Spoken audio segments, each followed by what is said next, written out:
ketika topik kami masuk ke dalam kitab Ahadithul Fitan, hadis-hadis fitnah di akhir zaman, saya bertanya kepada beliau karena hadis-hadis yang menceritakan tentang kondisi-kondisi akhir zaman nanti begini dari Rasulullah, hampir kita temukan yang disampaikan dalam hadis itu ada di zaman ini.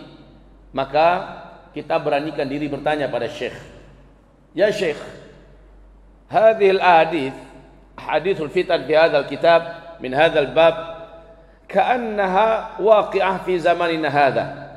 Hal sahih anna hadhil ahadith taqa'u fi zamanina am fi zamanil akhar allati sayati.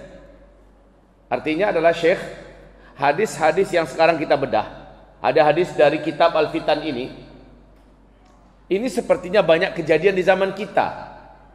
Wahai Syekh, hadis-hadis fitnah ini kejadiannya persis seperti di zaman kita. Apakah zaman ini yang dimaksud oleh Rasulullah dengan akhir zaman, atau ada nanti zaman lagi yang akan datang?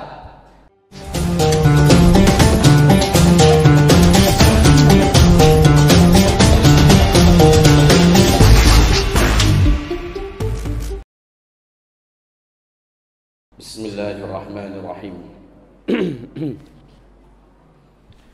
Assalamualaikum warahmatullahi wabarakatuh.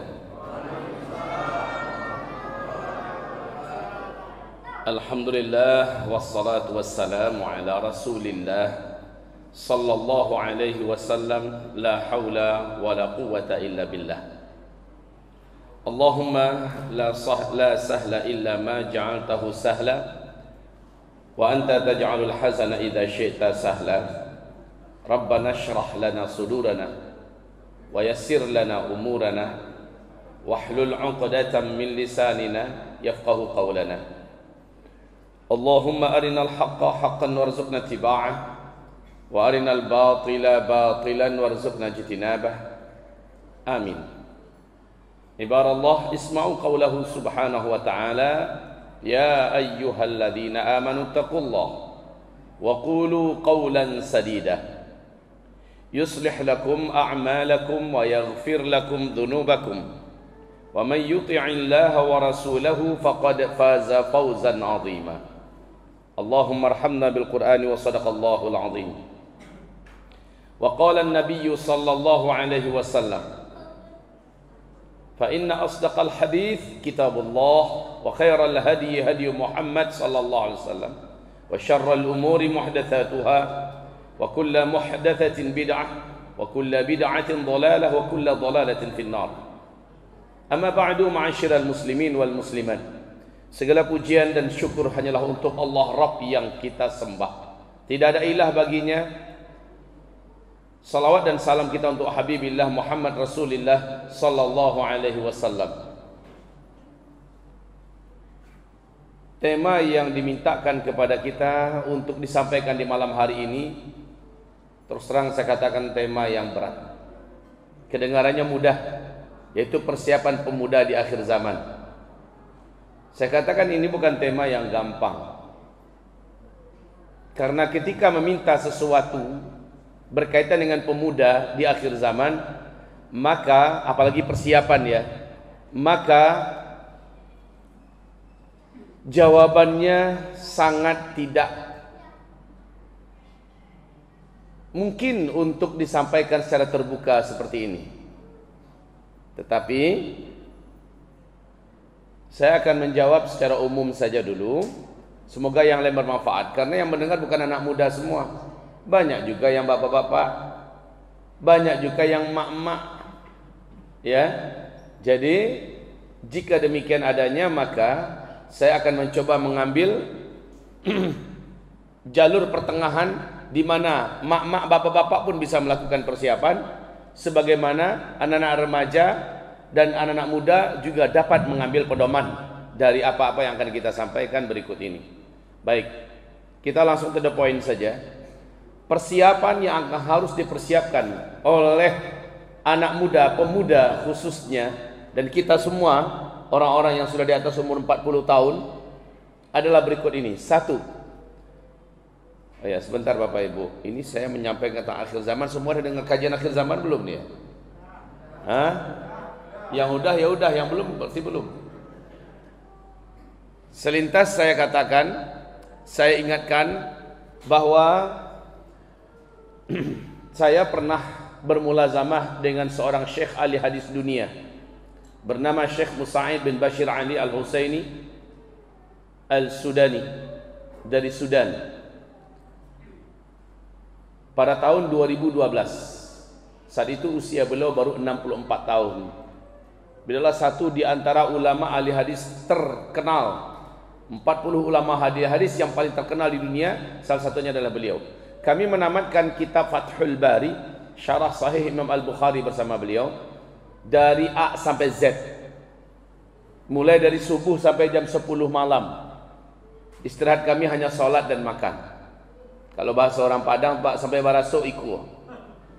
Saking lamanya duduk di depan syekh ini, kami menghabiskan waktu 2 bulan full tanpa istirahat. Dalam artian tidak ada waktu hari libur. Subuh sampai jam 10 malam. Dari 250 peserta seluruh Indonesia, para da'i, ulama-ulama dan ustaz-ustaz yang hadir, berakhir hanya tersisa lebih kurang 35 orang, berguguran banyak. Alhamdulillah saya termasuk yang mampu bertahan sampai akhir. Ketika topik kami masuk ke dalam kitab Ahadithul Fitan, hadis-hadis fitnah di akhir zaman, saya bertanya kepada beliau karena hadis-hadis yang menceritakan tentang kondisi-kondisi akhir zaman nanti begini dari Rasulullah, hampir-hampir kita temukan yang disampaikan dalam hadis-hadis itu ada di zaman ini. Maka kita beranikan diri bertanya pada Syekh, ya Syekh, hadhil ahadith, hadithul fitan fi hadzal kitab min hadzal bab ka'annaha waqi'ah fi zamanina hadha. Hal sahih anna hadhil ahadith taqa'u fi zamanina am fi zamanil akhar allati sayati. Artinya adalah Syekh, hadis-hadis yang sekarang kita bedah, ada hadis dari kitab Al-Fitan ini sepertinya banyak kejadian di zaman kita. Wahai Syekh, hadis-hadis fitnah ini kejadiannya persis seperti di zaman kita. Apakah zaman ini yang dimaksud oleh Rasulullah dengan akhir zaman, atau ada nanti zaman lagi yang akan datang? Maka jawaban beliau adalah laula zamanuna nahnu hadza famata. Kalau bukan zaman ini, maka zaman yang mana lagi? Kalau bukan sekarang, maka akhir zaman yang mana lagi? Inilah akhir zaman, kata beliau. Ini Bapak Ibu harus meyakini bahwa yang menyampaikan ini bukanlah ustadz abal-abalan, bukan buya kaleng-kalengan, tetapi syekh dunia, ahli dan pakar hadis, di mana kutubut tis'ah sudah dalam kepalanya semua. Syarah dari berbagai macam kitab, dari berbagai macam turas, seluruhnya dalam kepalanya, dan dia mampu mengungkapkan dengan terang benderang. Dan beliau mengatakan inilah zaman yang disebut dengan akhir zaman. Apakah engkau tidak lihat, kata beliau, pernah tidak salju turun di negeri Arab kecuali hanya zaman ini? Kedua, pernahkah engkau perhatikan yang dimaksud oleh Nabi bila datang zaman di mana Arab menjadi kaya raya, lalu mereka saling berlomba-lomba membangun gedung-gedung yang tinggi pencakar langit, berarti pertanda antara engkau dengan kiamat sudah sangat dekat. Kecuali zaman ini, di zaman inilah orang Arab kaya, di zaman inilah Arab berlomba-lomba membangun gedung-gedung yang tinggi-tinggi. Banyak beliau jelaskan ini dan itu. Maka dengan ini kami juga akhirnya yakin, percaya bahwa yang dimaksud dengan akhir zaman itu adalah zaman kita. Hanya saja beliau memberikan rambu-rambu, tapi tidak boleh menentukan waktu, tanggal, bulan, tahun. Ini bukan urusan kita. Tugas kita hanya mempelajari tanda-tanda yang disebutkan dalam hadis, lalu melihat apa yang sedang terjadi. Hanya itu tugas kita. Baik, jika demikian, apa yang akan terjadi di akhir zaman? Dan apa kaitannya dengan pemuda? Di akhir zaman, Rasul mengatakan ini pahit Pak ya, apalagi 1442 Hijriah. Tahun ini 1442 Hijriah, ini masuk malam ke-6 Muharram 1442 Hijriah. Tahun ini akan lebih pahit, lebih berat, lebih banyak ujiannya, lebih padat petakanya, lebih besar huru-haranya, lebih hebat petakanya yang akan menimpa kita semua, Pak. Sedunia, bukan hanya di Pekanbaru, sedunia. Sebagaimana globalnya pandemi COVID-19, sedunia kena. 200 negara yang dihantam oleh pandemi COVID-19.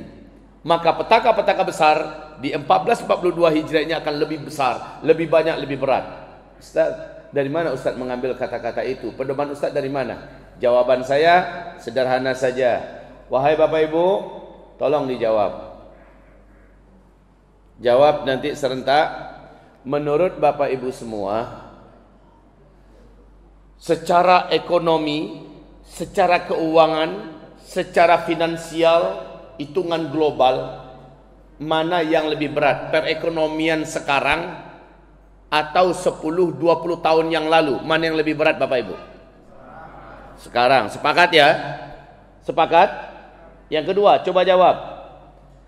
Menurut Bapak Ibu semua, dalam hal perkembangan kesehatan, mana yang lebih berat umat zaman sekarang menghadapi kondisi kesehatan global atau 10-20 tahun yang lalu? Mana yang lebih berat?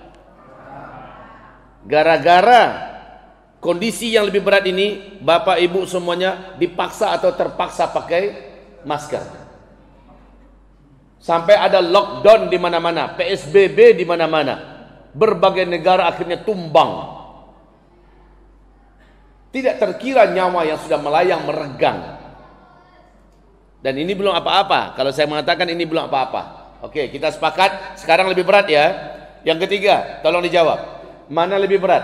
Kondisi politik sekarang, baik di Indonesia ataupun dalam skala internasional, sekarang yang lebih berat atau 10, 20, 30 tahun yang lalu? Mana yang lebih berat? Sepakat semuanya. Yang keempat, tolong jawab. Secara moral anak-anak bangsa, anak-anak muda sekarang ya, mana yang lebih parah? Akhlak, adab, moral anak sekarang atau anak 10, 20, 30 tahun yang lalu? Silakan jawab. Sekarang. Secara kualitas pendidikan, dunia pendidikan, mana yang lebih berat ujiannya? Sekarang atau 10, 20, 30 tahun yang lalu? Coba jawab. Secara kondisi alam, bencana, musibah, petaka, mana yang lebih banyak? Sekarang atau beberapa puluh tahun yang lalu? Sudah sepakat kita semua. Berarti kondisi yang ada lebih berat daripada sebelumnya. Betul? Baik kaum muslimin. Kalau begitu, kenapa saya berani mengatakan bahwa kita ke depan akan menghadapi yang lebih berat daripada ini? Jawabannya dari hadis Nabi Muhammad sallallahu alaihi wasallam. Ketika Nabi sallallahu alaihi wasallam berkata, "Isbiru." Kamu wajib bersabar. Fa innahu la ya'ti 'alan nasi zamanun. Sesungguhnya tidaklah nanti datang kepada kalian di akhir zaman orang-orang yang hidup pada masa itu, kata Rasulullah, hari-hari yang sedang dijalaninya lebih berat daripada yang telah dilalui dulu.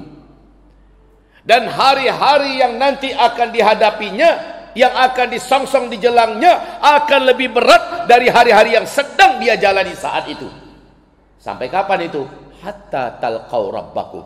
Sampai kalian semua meninggal dunia, berjumpa dengan Allah Rabb kalian. Artinya ini akan berlangsung panjang. Berarti ke depan ujian yang akan Allah berikan kepada kita bergerak waktu ke depan makin berat daripada sebelumnya. Itu kuncinya, Pak. Itu kuncinya. Lihat saja Pilpres 2019 dibandingkan Pilpres 2014, hancur minta ampun Pilpres 2019. Pilpres 2014 dibandingkan Pilpres 2009, lebih parah 2014. Betul tidak? Begitulah seterusnya. 2024 nanti bagaimana? Entahlah, Allahu a'lam. Tapi yang pasti ke depan lebih berat dari sebelumnya. Sekarang secara global saya berikan gambaran umum dulu. Dan ini sesuai dengan hadis-hadis Nabi sallallahu alaihi wasallam. Agar saya pas menyebutkan nanti apa persiapan anak muda. Apa persiapan kita semua? Saudaraku, setelah COVID-19 ini COVID-19 ini baru menguak ke permukaan setelah Presiden Republik Rakyat Tiongkok Xi Jinping dengan pongah dan sombong dengan angkuh dan penuh takabur berani berkata dalam acara nasional ketika parade militernya dipertontonkan, ketika persenjataan hebatnya dikasih unjuk, ketika parade pesawat tempurnya semuanya diperlihatkan. Lalu apa katanya? Tidak ada satupun kekuatan yang mampu mengguncang Cina. Hari ini tidak ada satupun kekuatan yang mampu mengguncang Cina. Sombongnya luar biasa. Langsung Allah kirimkan bala tentara kecil-kecil tak nampak, namanya COVID-19. Tak kantuk-kantuk kajamban dalam Sarawak. Berserak-serak langkahnya, Pak. Tidak sampai di situ. Dunia, negara-negara di dunia serentak menuntut Cina sekarang ini, menuntut ganti rugi karena mereka menutupi kasus COVID-19 ini dari awal, dan ini menyebabkan terjadinya pandemi global. Kerugian tiap-tiap negara tidak mampu dikira, dan tiap-tiap negara sekarang sudah menuntut kepada Cina ganti rugi. Dari mana dia akan bayar? Di waktu yang sama COVID-19 mengalami gelombang kedua. Kemudian terjadi banjir lebih dari 2 bulan berturut-turut hujan lebat di Cina. Setengah Cina hilang, sampai 6 meter banjirnya. Rusak toko-toko, hanyut mobil-mobil, tidak terkira jembatan-jembatan yang hancur, rumah-rumah yang dibawa hanyut, tidak terkira kerugian hewan ternak hilang hanyut, dan kemudian pertanian-pertanian juga rusak seluruhnya. Kegagalan ini menjadikan Cina betul-betul ambruk seambruk-ambruknya. Di waktu yang sama Cina cari masalah dengan India, negara yang sama-sama jahat kepada Islam.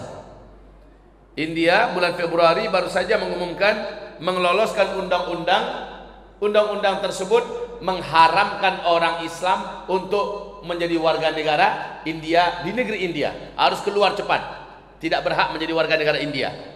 Limitnya sampai April. Bila April tidak keluar, maka pemerintah India di bawah Narendra Modi akan membasmi habis bagaimanapun caranya. Allah Maha Adil. Di bulan Maret Covid pun masuk India. Habis tunggang langgang India, kocar kacir, lockdown sana, lockdown sini. Ekonominya langsung ambruk dan amblas. Sekarang India dan Cina berhadap-hadapan di perbatasan Lembah Golan. Allahu Akbar. Allah hadapkan negeri-negeri jahat kepada Islam ini sesama mereka. Di waktu yang sama Cina juga membuat masalah dengan Hong Kong, buat masalah dengan Taiwan. Sekarang persiapan 2 negeri ini untuk menuju pertempuran besar. LCS membara. Cina berhadap-hadapan dengan Amerika Serikat, dengan Filipina, dengan Thailand, dengan Malaysia, bahkan dengan Indonesia, dengan Brunei Darussalam. Mereka tidak menerima. Jepang juga tidak menerima. Sekarang Australia ikut campur, dan juga Inggris ikut campur, ikut berpihak kepada Amerika untuk menghadapi Cina. Sementara di sebelah utara Turki sedang bersiap-siap perang dengan Yunani dan dengan Prancis, dengan Mesir. Di waktu yang sama NATO bersiap-siap perang melawan Rusia. Ini zamannya ke depan adalah zaman perang. Sudahlah krisis ekonomi yang berat yang dihadapi, peperangan yang tidak dapat tidak. Dan itu ada dalam hadis-hadis Nabi SAW. Nabi tidak merinci nama negara, Pak.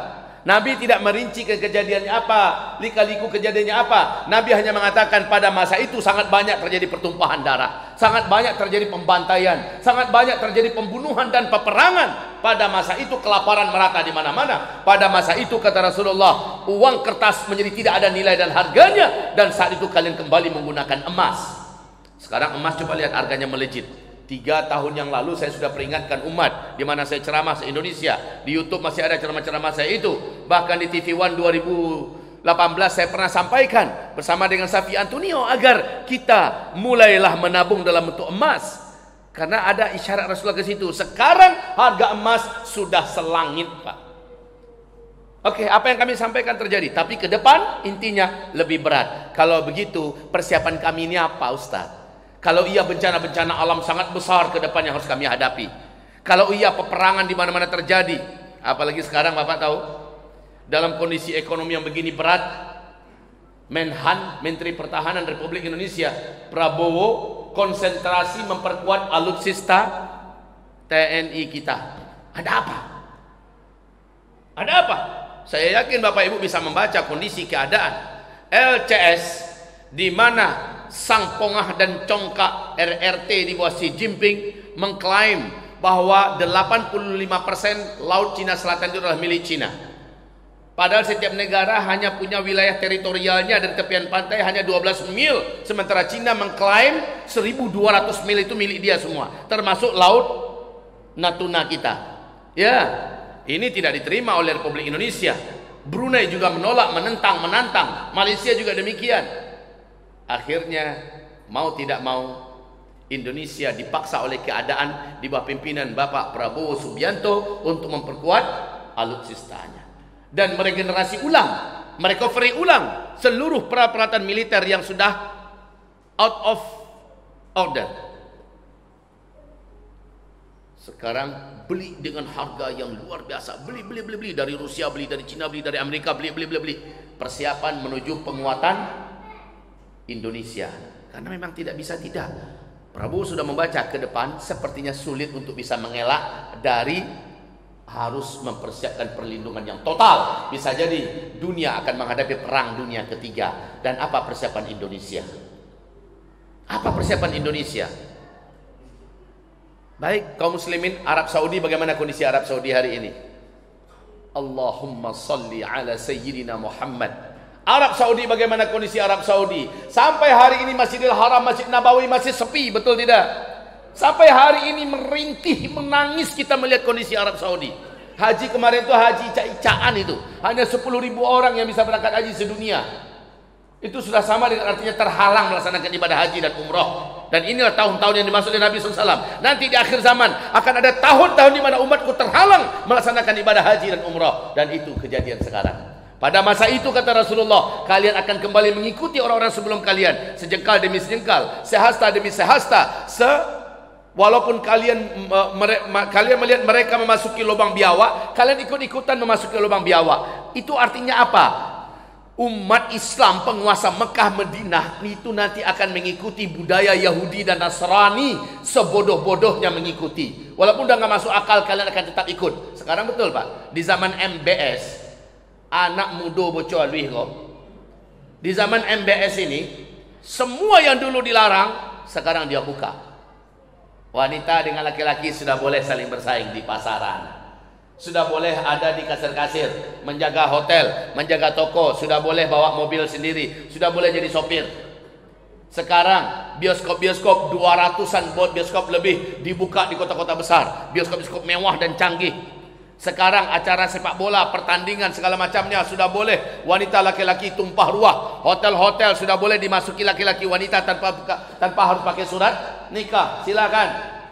Sekarang bahkan acara organ, musik-musik, mendatangkan penyanyi-penyanyi setan, penari-penari setan, penari-penari India, K-pop dari Korea didatangkan. Bahkan acara gulat MMA wanita kelas dunia yang hanya dengan segitiga bermuda saja dengan kacamata bertarung di depan puluhan ribu mata. Itu disaksikan di Arab Saudi. Innalillahi wa inna ilaihi raji'un. Ini di zaman si bocor ni MS kok. Dan sekarang lihat dampaknya apa yang terjadi Pak. Apa yang dapat terjadi? Mereka sudah berbunuh-bunuhan sesama keluarga kerajaan. 3 orang pangeran di bulan Juli sudah mati hanya dalam perkara-perkara perebutan kekuasaan. Sekarang kerebutan tidak terkira-kira terjadi di sana Pak. Kehancuran ekonomi juga dialami oleh Arab Saudi. Baru saja Uni Emirat Arab menobatkan Israel sebagai teman sejati, menyatakan menerima Israel dan eksistensinya. Sudanlah satu pulau kini. La ilaha illallah. Memang begitu, sunnatullahnya begitu. Nanti sampai-sampai ketahuan siapa yang benar-benar akan bela Palestina, itulah dia mukmin haqqan di akhir zaman.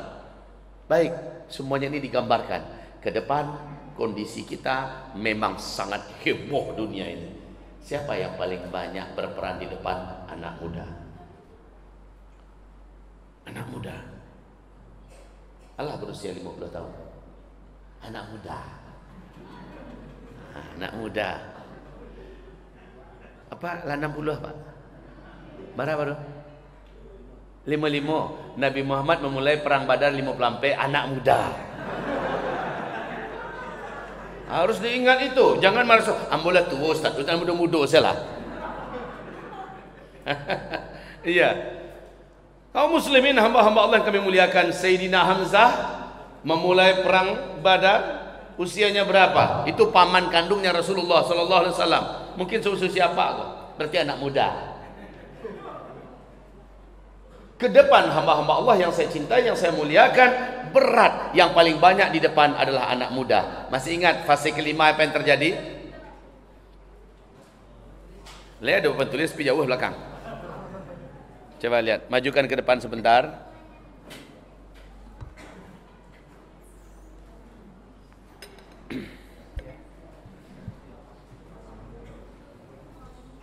Di mana situ ya?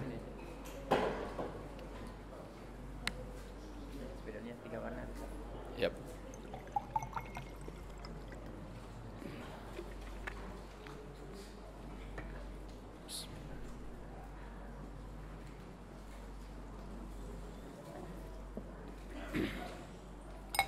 Di dalam hadis sahih diriwayatkan oleh Imam Ahmad, oleh Syekh Ahmad Syakir, hadis ini dinyatakan sebagai hadis sahih.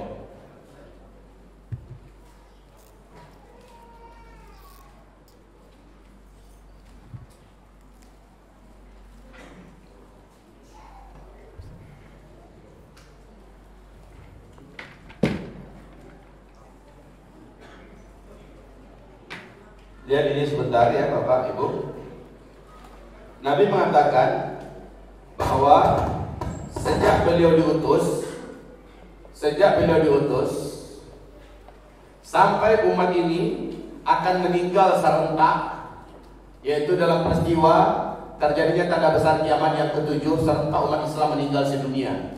Sejak beliau SAW diutus, Nabi mengatakan kalian semua akan mengalami 5 fase sejarah. Fase pertama, umat Islam dipimpin langsung oleh Nabi Muhammad SAW. Ini selama 23 tahun. Setelah itu kata Nabi, dilanjutkan oleh fase kedua. Kalian saat itu dipimpin oleh para sahabat-sahabat yang mendirikan sistem khilafah dengan cara Nabi Muhammad memimpin. Itu berlangsung selama 30 tahun. Fase ketiga kata Rasulullah, kalian akan menjalani kehidupan di bawah kepemimpinan para khalifah menggunakan sistem kerajaan. Nah ini paling lama, 1227 tahun.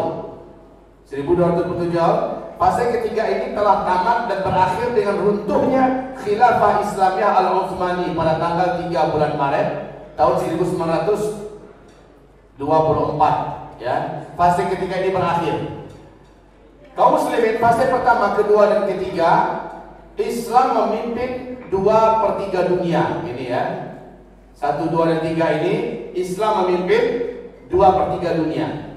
Fase keempat harusnya sama besar kotaknya, tapi karena ini zaman kita, saya zoom, saya buat lebih besar seperti ini. Nah, ya, pada fase keempat ini Islam tidak sedang memimpin dunia. Ini terjadi kekosongan. Islam tidak sedang memimpin dunia. Kepemimpinan di muka bumi dipimpin oleh orang-orang muslim tetapi otaknya sekuler.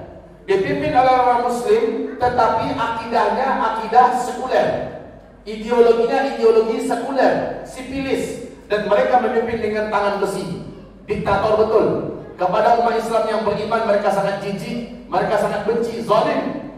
Maka ini disebut dengan fase kediktatoran. Islam sedang tidak memimpin pada fase ini. Dan fase ini insya Allah tidak lama. Kemudian fase ini berakhir. Kita sedang ada di sini sekarang ya Bapak Ibu. Kita sedang berada di sini sekarang. Nanti penutup kata Rasulullah, kalian akan kembali diberikan kepercayaan oleh Allah memimpin seluruh dunia. Dan ini kalau dulu 2/3 dunia dipimpin Islam. Nanti di fase kelima ini seluruh dunia 100% Islam akan memimpin total dunia ini. Inilah dia masa-masa aman. Tidak ada lagi peperangan, tidak ada bencana, tidak ada paceklik, tidak ada apapun yang mengerikan muka bumi, tidak ada pada fase kelima ini. Hidup bagaikan dalam surga. Fase kelima ini kata Rasulullah, Islam kembali memimpin dunia dengan sistem khilafah menurut konsep kenabian, persis seperti fase kedua, fase kelima. Dan pada masa ini kata Rasulullah SAW, kalian akan mengalami 3 tanda besar kiamat.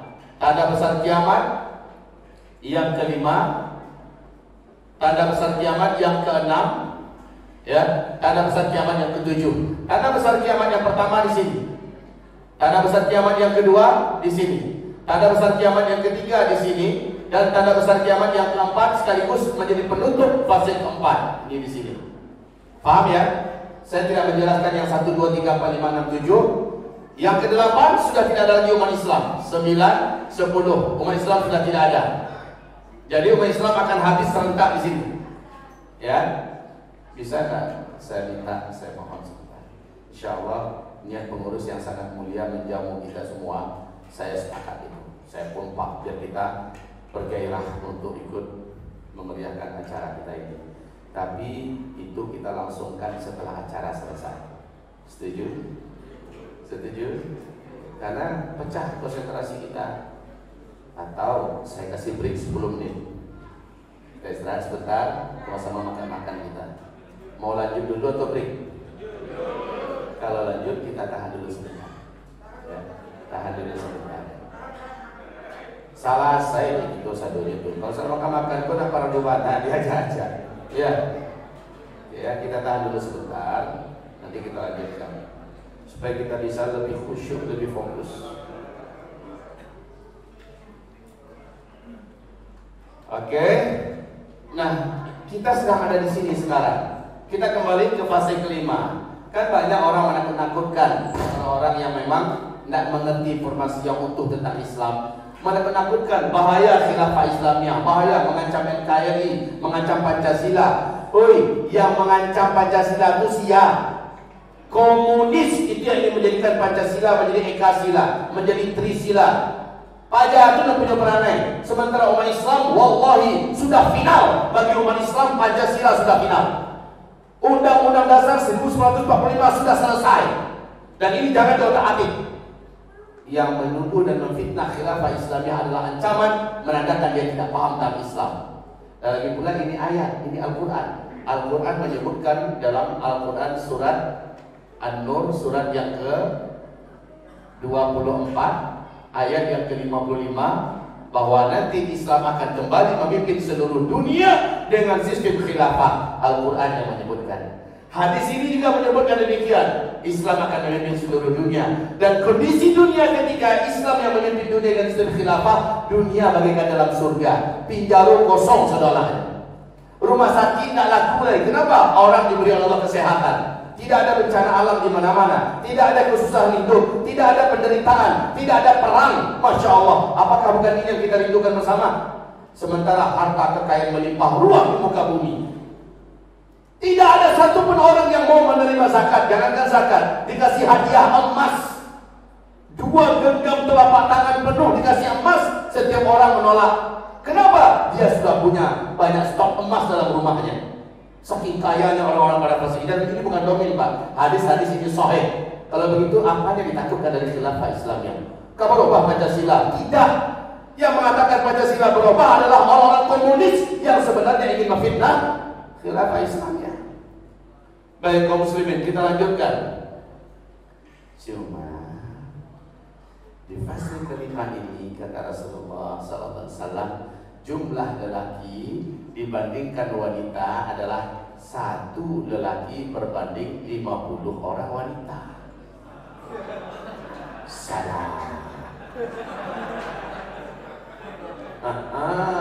Gampang apa? Teraga. Taruhan salah di fase kelima, nanti tunggu fase kelima. Tapi biasanya bapak-bapak sudah di alam barzakh. Langsung telah di alam barzakh. Setuju Bu? Setuju Bu. Maksudnya apa? Kenapa bisa laki-laki berbanding 50 wanita di fase kelima ini? Kenapa? Jawabannya adalah di penghujung fase keempat akan banyak peperangan-peperangan di muka bumi, di mana laki-laki lah yang paling di depan. Dan laki-laki lah yang paling banyak menghembuskan nafas terakhir. Ada perang Armageddon, ada perang dunia ketiga, ada perang Malhamah Al-Kubra, ada peperangan berebutkan gunung emas di Irak yang muncul dari perut bumi, dan ini menewaskan sebanyak-banyaknya manusia, dan manusia tewas itu laki-laki. Maka periode ke depan yang akan dihadapi oleh para lelaki di muka bumi ini, khususnya yang muda-muda, adalah pertempuran demi pertempuran. Kalau begitu pertanyaannya, apakah persiapan pemuda di akhir zaman? Saya rasa sudah terjawab. Singkat saja sebenarnya. Saya rasa sudah terjawab. Apa persiapan kita? Setelah mendengarkan uraian singkat ini, kita sudah tahu kenapa laki-laki jumlahnya 1 berbanding 50. Jawabannya adalah para lelaki banyak diambil oleh Allah, dimatikan oleh Allah di penghujung fase keempat. Dan kita sekarang sudah hampir di titik penghujung fase keempat. Sebentar lagi kita akan menghadapi tanda besar kiamat yang pertama, kedua, ketiga, keempat, lalu selesai dan masuklah fase kelima. Mayoritas kita sudah ada di alam syuhada, insya Allah. Karena kalau orang Islam, dia akan bertempur di belakang Imam Mahdi. Orang Islam, dia akan bertempur di belakang Nabi Isa alaihissalam. Orang Islam, tidak pun ada Imam Mahdi, tidak pun ada orang Nabi Isa alaihissalam, dia akan tetap bertempur demi membela kehormatan agama, kehormatan tanah air, kehormatan nyawa, dan kehormatan keluarga. Muslim akan banyak yang syuhada di akhir zaman ini. Laki-laki. Allah. Bilo tuh Ustaz. Lo indah zaman awak kini kan doh Ustaz. Harapan awak jangan zaman awak. Tetapi ketika kita dengarkan uraian dan kajian, maka kuat hati saya mengatakan, iya, di zaman kita ini Bapak Ibu, di zaman kita ini ndak lama lagi, tak lama lagi. Kalau begitu apa yang harus kami lakukan Ustaz? Ini yang harus dilakukan. Pertama, catat itu baik-baik, langsung lakukan. Pertama, kuatkan akidahmu, luruskan pemahamanmu tentang tauhid, mantap kokohkan imanmu. Itu yang pertama. Ulangi, kuatkan akidahmu, luruskan pemahamanmu tentang tauhid, kokoh mantapkan imanmu. Itu langkah pertama. Caranya bagaimana Ustaz? Caranya bagaimana? Belajar. Kemana kami harus belajar? Ini dia. A. Jangan belajar melalui YouTube. B. Jangan belajar sendirian baca kitab. Beresiko. C. Kalau begitu, cari ulama-ulama Rabbani yang lurus. Rapatlah dengan mereka, bergurulah dengan mereka, tuntut dan minta kepada para ulama-ulama Rabbani yang lurus ini agar mereka menguraikan tentang akidah yang benar, tauhid yang benar di akhir zaman ini. Biasanya mereka akan memulai memperkenalkan Allah kepada kita, lalu menguraikan tentang la ilaha illallah, lalu menguraikan kepada kita tentang siapa itu Allah, bagaimana kita mengenal Allah, bagaimana kita menyembah Allah, dan seterusnya. Ulama macam ini selalu ada di setiap zaman, selalu ada di setiap negeri. Jangan dikatakan di Pekanbaru tidak ada. Ada. Ciri khas ulamanya bagaimana? Dijawab oleh Imam Syafi'i. Di akhir zaman, ulama yang harus kamu ikuti, ulama yang harus kamu dengar, ulama yang harus kamu patuhi, ulama yang harus kamu akrab dengannya adalah ulama yang paling dibenci oleh orang-orang kafir, oleh orang-orang munafik. Baik orang munafik yang berkuasa ataupun ulama-ulama munafik yang lain sangat benci dari ulama ini. Cirinya bagaimana wahai syekh, wahai imam? Kata murid-murid kepada Imam Syafi'i, cirinya adalah ujung-ujung tombak fitnah paling banyak dihantamkan kepadanya. Ujung-ujung tombak fitnah paling banyak ditujukan kepadanya. Itulah ulama yang harus kamu ikuti. Ya, saya yakin Bapak Ibu sudah bisa menjawab siapa-siapa ulama ini. Paling pucuk tertingginya adalah Habibuna Habib Rizik Syihab. Tapi yang di bawah beliau bukan sedikit di Indonesia ini. Di setiap provinsi ada, di setiap kota alhamdulillah ada. Rapatlah dengan mereka, duduklah dengan mereka, simak ilmu mereka, taati mereka, lindungi mereka hatta walau dengan nyawa kita sendiri. Tuntut mereka agar mengajarkan kita akidah yang benar, tauhid yang benar. Ini solusi pertama, Pak. Jadi kalau ditanyakan persiapannya apa? Persiapan yang pertama adalah cari ulama rabbani, merapat kepadanya, angkat dia sebagai imam kita di kota kita. Siapa orangnya di Pekumbuh, Ustaz? Bukan Pekumbuh pula. Di mana? Ambo dia tinggal di Pekumbuh atau sampai Pekumbuh. Siapa orangnya di Pekanbaru, Ustaz? Masya Allah, tidak usah tanya saya lah. Saya yakin Bapak Ibu sudah tahu siapa-siapa ulama yang lurus di sini. Ulamanya bukan penjilat. Ulamanya tidak pernah ragu menyampaikan kebenaran. Jelas dan terang benderang ilmunya. Tidak pernah bisa dirayu dengan fulus.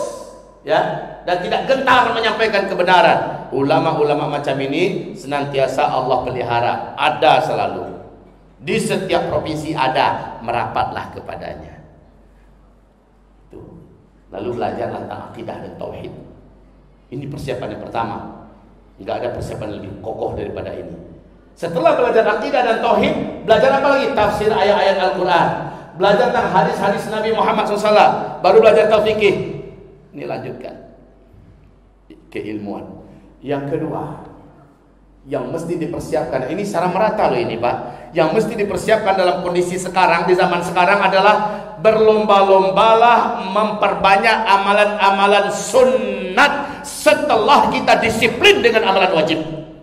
Amalan wajib, sholat 5 waktu, kejar ke masjid.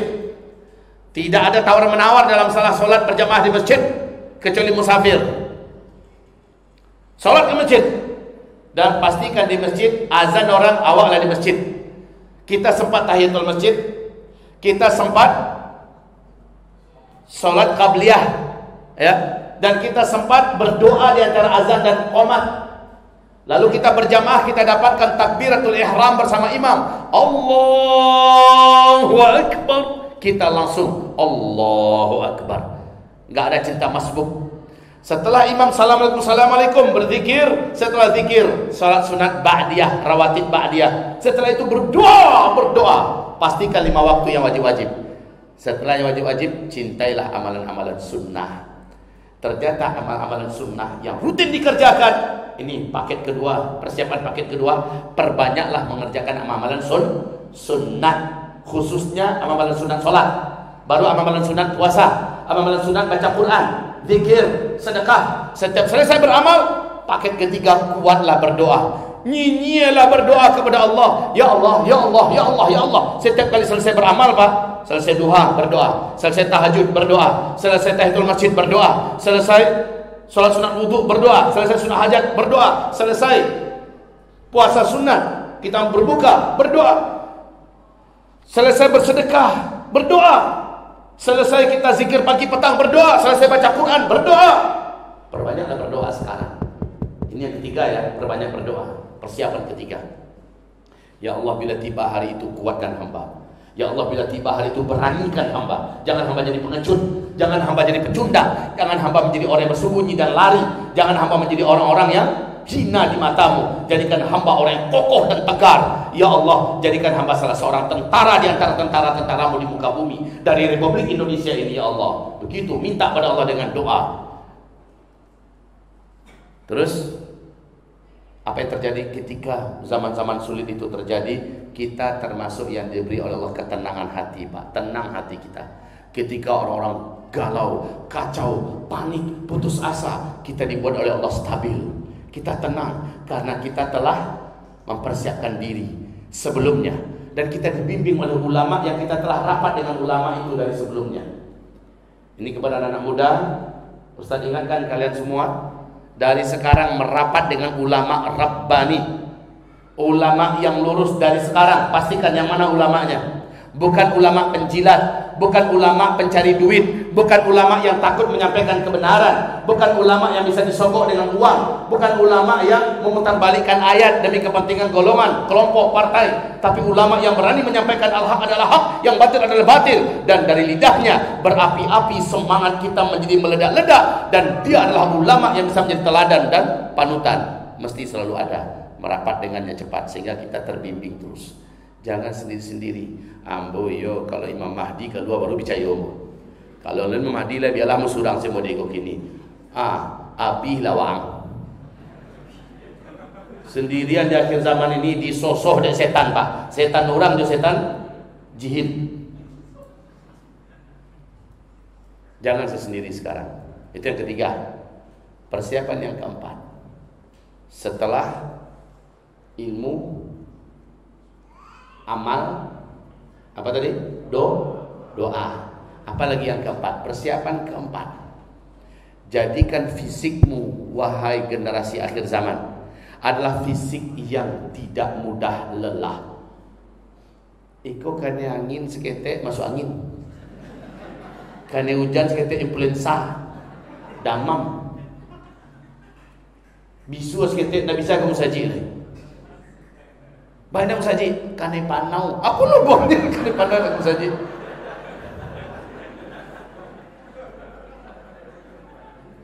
Jarak rumahnya dari Musaji 75 meternya.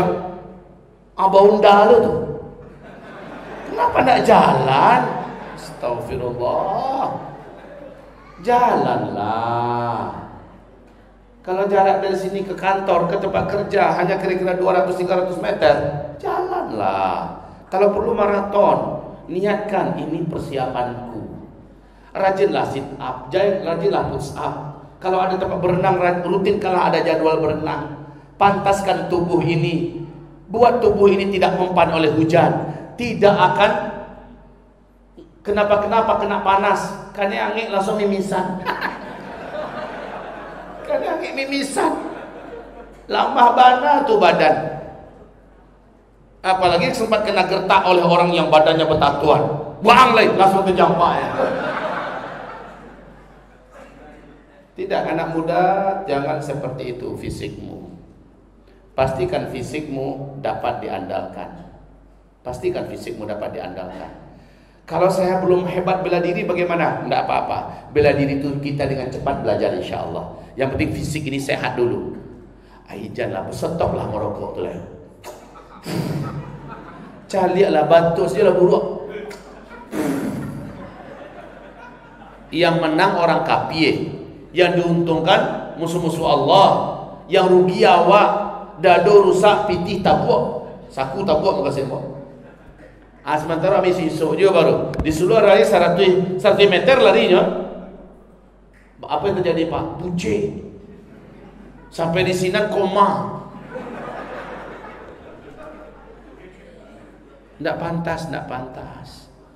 Belajarlah kita dengan Bapak Mahathir Muhammad. Bara umurnya gini Pak, 94 tahun. Tahu tak Bapak Ibu? Dalam 94 tahun tu nampak tak jalannya membungkuk? Nampak tak jalan Mahathir Muhammad tu membungkuk? Tagak lurus kan? Soronya masih jalan, masih lantang. Pikirannya masih jernih Pak. Kenapa? Coba Bapak tanyakan kenapa orang-orang terdekatnya memberikan jawaban. Beliau dalam 1 minggu 3 kali menunggang kuda, jaraknya 20 km.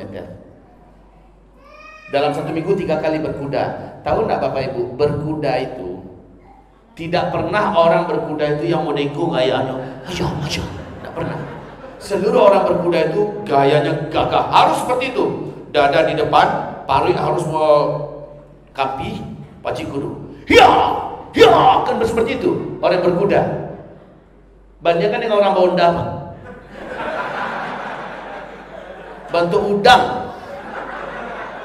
Sekali kecelakaan patah-patah.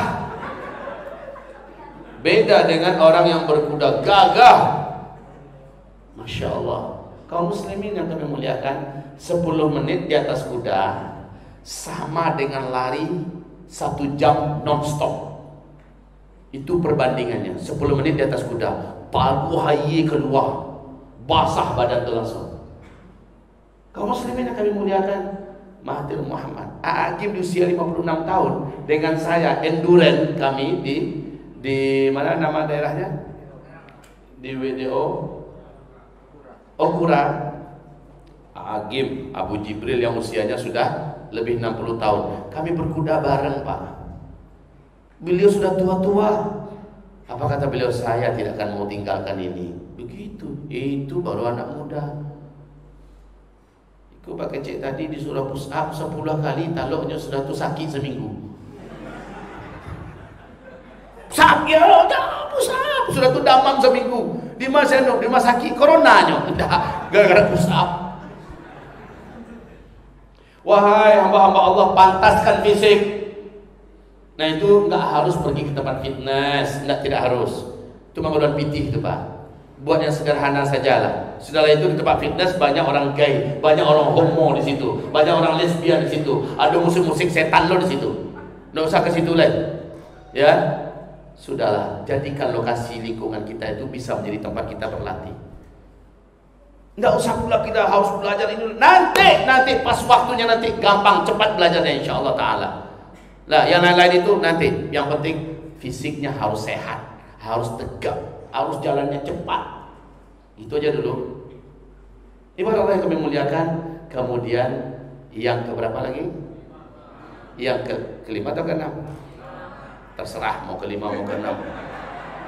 Berikutnya adalah biasakan perut kosong dalam keadaan puasa. Besok itu berat Bapak Ibu. Orang yang perutnya biasa kosong dalam kondisi puasa, staminanya lebih fit, lebih kuat daripada orang yang perutnya senantiasa berisi. Dan ketika hari-hari kelaparan terjadi, maka dia tetap gesit, dia tetap dengan stamina yang terbaik. Orang-orang yang rajin berpuasa, dia pemilik stamina terbaik, dia pemilik imun di tubuh yang terbaik. Seorang profesor di California, di sebuah universitas ternama, memberikan persaksian puasa 3 hari berturut-turut ternyata mampu meregenerasi kembali imun di dalam tubuh dan bisa membunuh segala jenis virus di dalam tubuh. Masya Allah, 3 hari berturut-turut. Itu profesor bukan muslim Pak. Sementara dalam Islam ada puasa bid 3 hari berturut-turut. Tanggal 13, 14, 15 Hijriah. Nabi menyebutkan tanggalnya. Itu tanggal terbaik ketika bulan membulat. Ketika itu seluruh tubuh kita mengalami persiapan pembakaran utuh terhadap segala macam apa yang tidak baik di dalam tubuh, termasuk keberadaan virus. Maka jangan cemas orang yang rajin puasa. Barana hebatnya virus tua, virus corona gitu orang tua. Tibola corona tuh, nak kan talok kayaknya doh, panjangnya langsung Jawa tuh. Sehingga dia sebentar langsung minta maaf, dia salah sasaran, dia akan pergi pada orang lain. Orang-orang yang rajin puasa sunat, anak muda rajinlah puasa sunat. Anak muda Senin Kamis ini besok tanggal 9, 10 Muharram puasa. Kalau nggak bisa 10, tanggal 10, 11 puasalah. Habis itu lanjutkan dengan puasa bid, yaitu tanggal 13, 14, 15 Muharram puasa. Lanjutkan Senin Kamis. Lihat hasilnya. Engkau akan menjadi pemilik tubuh yang tersehat. Imunmu, darah putihmu akan terkuat insyaallah taala. Ya. Baik, ini urut-urutan. Setelah itu yang ke-6. Yang ke-6 adalah dari sekarang, wahai seluruh generasi umat di akhir zaman, biasakan hidup dengan ala kadarnya, menyatu dengan alam. Menyatu dengan alam. Biasakan makan ubi jala. Biasakan memakan daun-daunan yang boleh dimakan. Biasakan kita akrab kembali makan pisang. Ya, yang alam-alam lah semuanya. Tak lama lagi Pak, tak lama lagi Bu, kita akan kesulitan mendapatkan padi, mendapatkan beras. Saat itu kita harus bisa makan apa saja. Makan jagung, oke. Makan ubi, boleh. Makan tahu, alhamdulillah. Makan pisang, mantap. Kalau kurma, harganya mahal, payah didapat. Kau bisa tanam rancak bana, kau indah, ayam adolah. Yang tidak boleh dimakan tu kayu jo batu. Yang lainnya berusaha beradaptasi dengan alam. Ini anak muda, ini persiapan yang tidak dapat tidak lakukanlah. Wallahi antum akan paham. Nanti 3, 5, 6, 7 bulan yang akan datang, antum akan paham yang dikatakan oleh Usma dulu benar. Alhamdulillah saya sudah mulai mempersiapkan diri sehingga tidak kaget lagi. Alhamdulillah saya sudah terbiasa menyusahkan diri, dalam artian tidak manja dengan panas matahari. Masa ayo laki-laki jalan keluar pakai payung dengan matahari? Cemen dalam motor di AC. Pakai Honda. Oh iya. Selagi masih bisa dengan sepeda, kenapa harus pakai Honda? Selagi bisa jalan kaki, kenapa harus berkendaraan? Kan begitu intinya. Usahakan itu dengan niat mempersiapkan diri. Begitu. Nggak usah pula sesumbar ke sana kemari. Oi, saya persiapan. Oi, nggak usah. Antuk saja. Saya persiapan waang dalang orang. Banyak orang. Ang tenggen putih tadi tayet itulah menang aja kayak kajian ceramah akhir zaman. Mau diang jadinya. Sautang. Kan itu kecil orang jadinya. Yang disalahkan pengajian, padahal cara awak yang salah. Persiapan saja lah antuk-antuk. Saya sudah tuh. Malu harus semua bunyi-bunyikan kemari. Termasuk dengan saya anjurkan kalau Anda punya duit, ayo sekarang menabunglah dalam bentuk emas. Menabunglah dalam bentuk emas. Kan itu anjuran saya dari 2017. 2018 makin getol saya anjurkan, ayo menabung dalam bentuk emas. Nanti emas akan sangat mahal. Harga uang angka dolar, euro, rupiah semua nanti akan ambruk, tidak ada nilainya. Karena ada hadisnya itu, Pak. Dan sekarang sudah mulai terbukti emas setinggi langit harganya kini. Ya kan? Saya dulu anjurkan. Itu pun kalau ada yang mulai beli emas, diam-diam sajalah nyimpannya. Kenapa pula pakai di foto lalu umumkan di grup? Oi, aku sudah mulai. Itu apa? Gunanya apa? Nanti jangan-jangan malah disatroni maling. Habis amblas. Na'udzubillah. Wahai saudara-saudariku, ini urutan yang harus dipersiapkan. Walaupun terdengar remeh, sederhana, tapi di hari yang pas kita sudah siap insyaallah ta'ala. Kenapa saya tidak mengatakan persiapkan duit? Karena mungkin saja untuk yang satu ini yang terakhir itu tidak banyak orang yang bisa. Kini ku bisa beli makan, saya syukur, Pak. Pak lo cari kemana buang aja kan pitih lo kini. Ya, Bapak Ibu. Dalam kondisi corona tapi lo selesai corona awal. Nah, kalau begitu 1, 2, 3, 4, 5, 6 tadi. Ini yang mesti dipersiapkan dari sekarang. Dan itu waktunya cukup insyaallah. Waktunya cukup. Kalau ternyata Mardigu mengatakan bisa jadi November nanti Amerika membatalkan pemilihan presiden di negaranya dengan alasan negara sedang darurat perang, maka berarti saat itu mungkin saja perang sudah terjadi di mana-mana. Ketika perang sudah terjadi di mana-mana, berdampak kepada Indonesia. Seperti yang kita dengarkan tadi, berbagai negara sedang mempersiapkan senjata mereka masing-masing. Ada apa dengan dunia? Ada apa dengan dunia? Dua negara yang cukup terkuat di dunia, China dengan Amerika, sudah berhadapan-hadapan. Mereka sudah saling mengusir diplomatnya masing-masing. Mereka sudah menutup kantor kedutaan mereka masing-masing. Ya, bahkan China sudah berani menurunkan bendera Amerika Serikat di kedutaannya di Tiongkok. Masya Allah, ini sudah jelas, Pak. Antara Rusia dengan Amerika, Rusia dengan NATO, maka gerbang menuju perang dunia ketiga sepertinya semakin dekat. Apa peranan kita anak muda? Jangan bergerak kecuali dengan komando ulama. Camkan itu baik-baik. Jangan bergerak kecuali dengan komando ulama. Dengan itu kita tetap terbimbing. Jangan bergerak kecuali ada komandonya. Maju! Maju kita. Stop, tahan diri dulu, tahan. Itu baru langkah yang bijaksana di akhir zaman. Tahan. Umar nak tahu lede ya Rasulullah, di mukomatoden Bilal disiksa, di mukomatoden Ammar bin Yasir, ya Rasulullah izinkan ambo, aku nu nyambo masuk Islam gua, kalau anda untuk menolong Islam. Indah Umar, ndak kini hidup, tahan dulu. Hai Hamzah, tahan dulu. Jagoan-jagoan Arab lah mulai ingin menghunus pedangnya. Beca, jangan kini kata Rasul. Jangan kini. Sabarlah kalian. Begitulah ulama. Ulama tahu kapan dia pantas mengumumkannya. Makanya ulama tadi sabar mana ulama warasatul anbiya, bukan ulama kan. Betul-betul ulama, mereka lah harus kita simak, kita dengarkan, kita ikuti, kita merapat dengannya, kita bersumpah siap mati demi melindungi ulama kita. Begitu.